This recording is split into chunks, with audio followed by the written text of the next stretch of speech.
Hey, good morning everybody, it's Mike, and thanks for jumping on here with me this morning. You know, it's kind of come to my attention over the last couple weeks that too many of us have developed unrealistic expectations. And here's what I mean. They say there's 3 ways to generate business as a real estate agent. And I agree with this.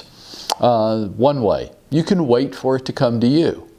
This is the way the great majority of the business, most agents throughout the country are running their business. They're waiting for people to contact them to say, hey Mike, would you please, pretty please help us buy or sell a house? And then I would say, well, of course I would. I can fit you into my very busy schedule. They're waiting for it to come to them.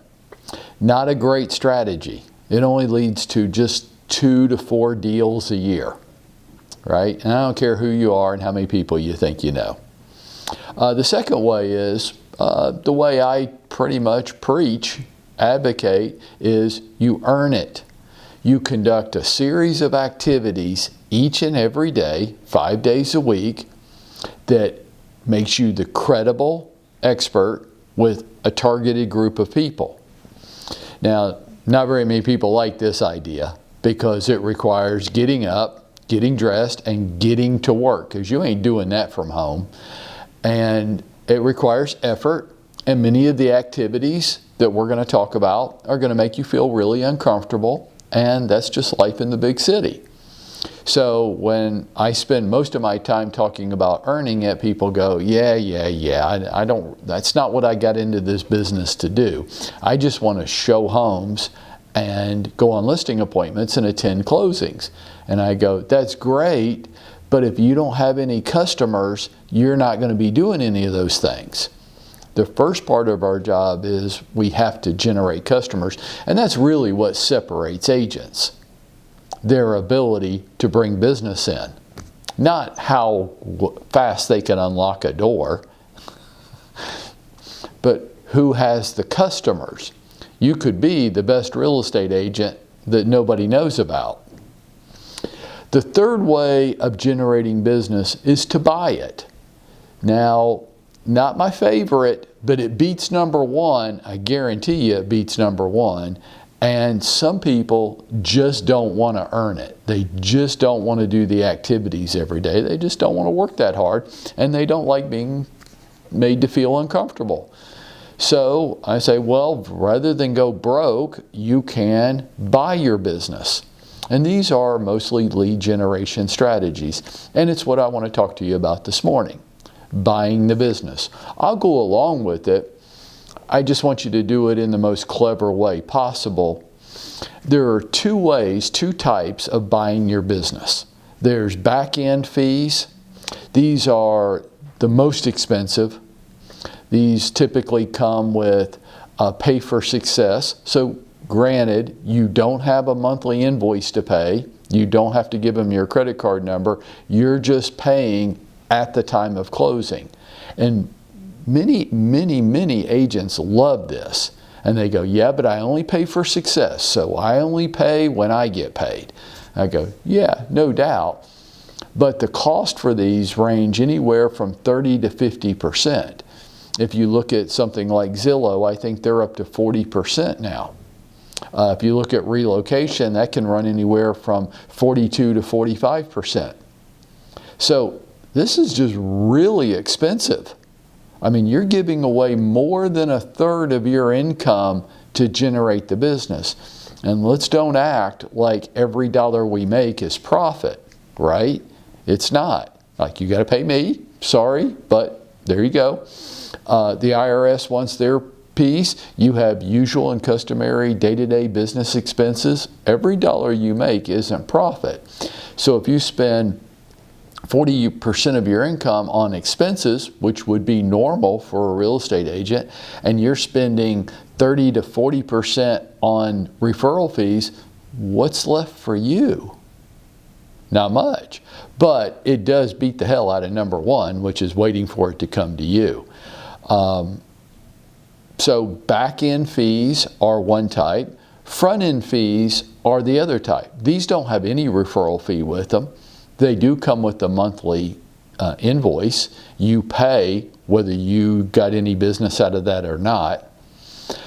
These are much more affordable, but they do come with some risk. I mean, you are paying whether you get any business or not.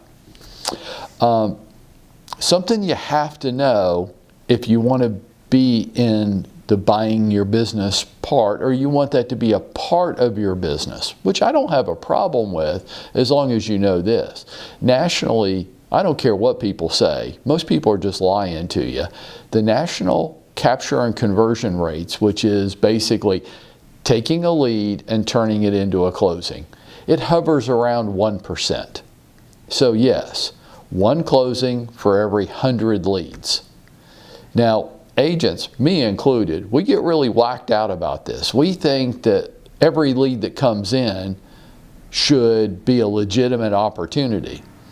I mean, intellectually, we kind of get that that's not right, but emotionally, when it happens, we get really frustrated. And we go, oh, these leads suck, or all these leads aren't in my area, or none of these people give me the right contact information. Well, first of all, you're over-exaggerating the data, most likely. And second, what'd you think it was going to be? Like everybody's a ready, willing, and able home buyer that wants to go out and buy a house this week and they're just begging you to come help them? Nationally, 1% is the average. 100 leads to turn into one closing. Now, agents can influence that number. I mean, of the people that I know well enough to know that they're telling me the truth, I've seen capture and conversion rates as high, that I believe, as high as 8 to 9%.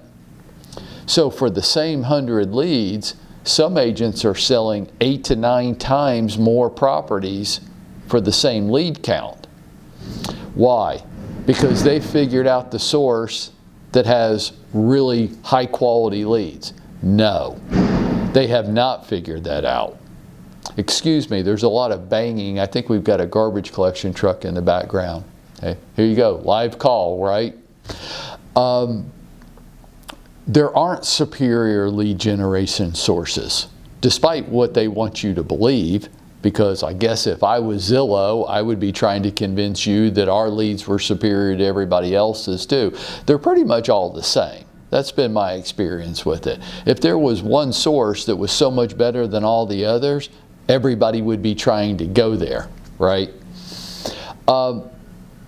What does influence some people's higher level of success? Well, speed. The old saying is speed kills. Speed to lead is important. Now, I'm not one of those whacked out people that think you have to be up at 2 in the morning responding to leads and you need to interrupt dinner with your family. I don't think that at all.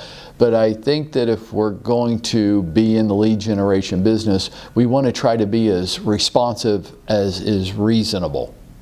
Make sense? Okay. The second factor that influences lead success on the agent's part is just flat out skill. Some people are just better at it. Now, here's the problem. Agents all over the country, agents here in our office, think that they were just born this way, that they're just naturally good at this. I personally find that highly offensive. You want to work from home? Work from home, I guess. I mean, you're not listening to me anyhow, but you aren't naturally born with the skills to be successful at this. So I'm going to lecture for 10 seconds. If you're staying at home and you're part of our lead program and you're not getting the success out of it that you want to, I don't want to hear it because you don't have any skill. Who do you think you are? You're just born this way and you just naturally are great at this? You need to get up, get dressed, and get your little fanny in here so we can help you build the skill. Some of you are just hopelessly arrogant and you think that you're just great, but you never put the effort out to get great. Okay, I'll move on.